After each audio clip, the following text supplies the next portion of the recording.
Good evening. Allow me to talk a little bit about a parallel to a biblical story to the journey of the Filipino-Chinese. The Bible talks about a persistent widow. There was this widow who suffered injustice, but she couldn't get justice. So she went to the judge in his office and said, "Judge, give me justice." The judge said, "I don't fear God. I don't fear people," did not listen to the widow. So the widow went back day after day after day. She was not listened to.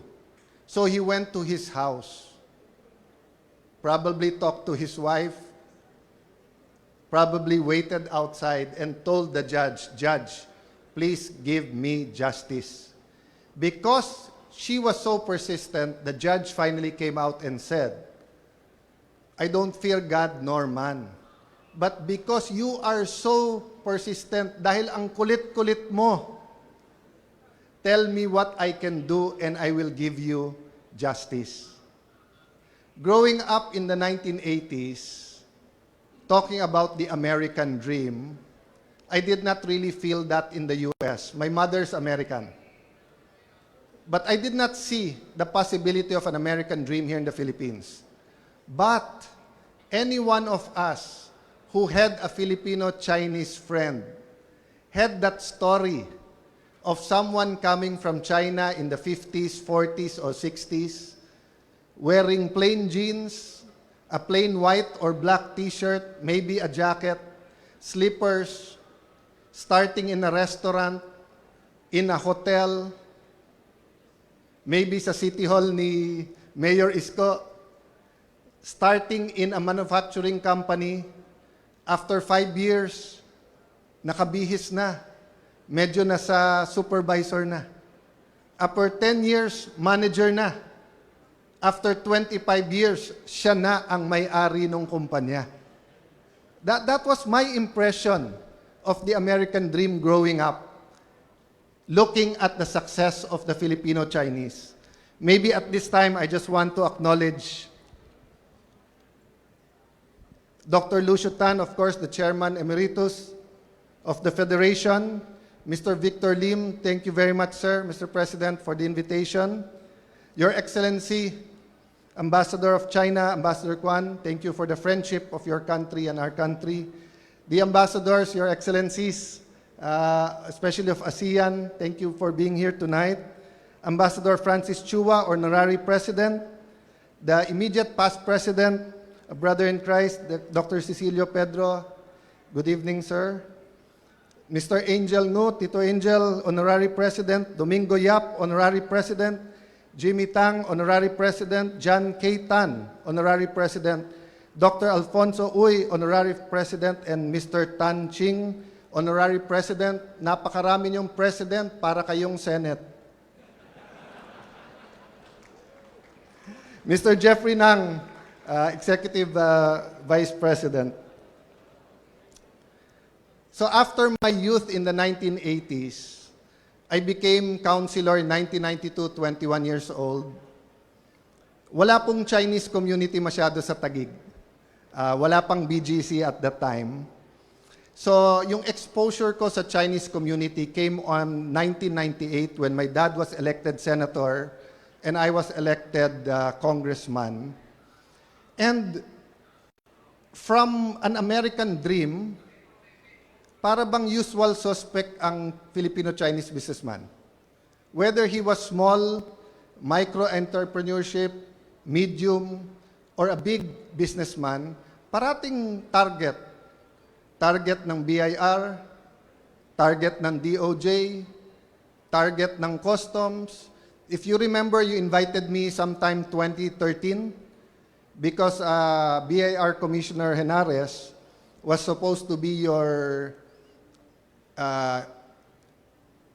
keynote speaker during your anniversary. But instead of congratulating you, if you remember, she scolded you about paying the right taxes. And when she left, I think I was there the next day, some of you were telling me, "Sir, why is the BIR scolding us? when most of us here are importers and traders, we deal more with the Bureau of Customs than there, and we were even given an award by the Bureau of Customs last month. So my point is perception and reality. After I was told that, sabi ko, bakit hindi niyo ako ini-invite? Nagbigay pa kayo ng award sa lahat ng nasa gobyerno, Filipino-Chinese. Sabi nila, ba't ka namin bibigyan ng award? Eh, Amerikano ka. Amerikano nanay mo. Sabi ko, my grandfather, Blas Luna, is Chinese. His daughter, Juliana Luna, is half Chinese, which was my father's mother. Kaya kami nagkalupa sa Pateros because my great-grandfather was a Chinese surveyor. Again, perception and reality. Sometime in 2018, President Xi Jinping visited the Philippines. It was announced that it is the golden age of the relationship between China and the Philippines. I'm not a man of regret. Just like Mayor Isko, we face troubles every day, see where God brings us, and try to do our best. Di ba, Mayor? Ganun yung buhay eh. But there's only one thing looking back that I regret, that I had to resign to run for Congress and to run for Speaker before signing the joint exploration between the Philippines and China. No, weeks lang sana inabot ko yung signing. If we signed that, hindi sana ganun kalaki ang problema natin ngayon sa presyo ng langis at saka ng natural gas, because it takes 5 to 7 years for that. We could have signed it in 2018. Perception. Everyone against it and against China was saying it's not a fair deal. China was willing to give us a deal better than Malampaya and Shell. They were willing to give us that deal. But because of all the noise and perception rather than reality, we were not able to do that. One thing I noticed about Chinese Filipinos and Chinese in general, when people see crisis, you see opportunity. Hindi po ba?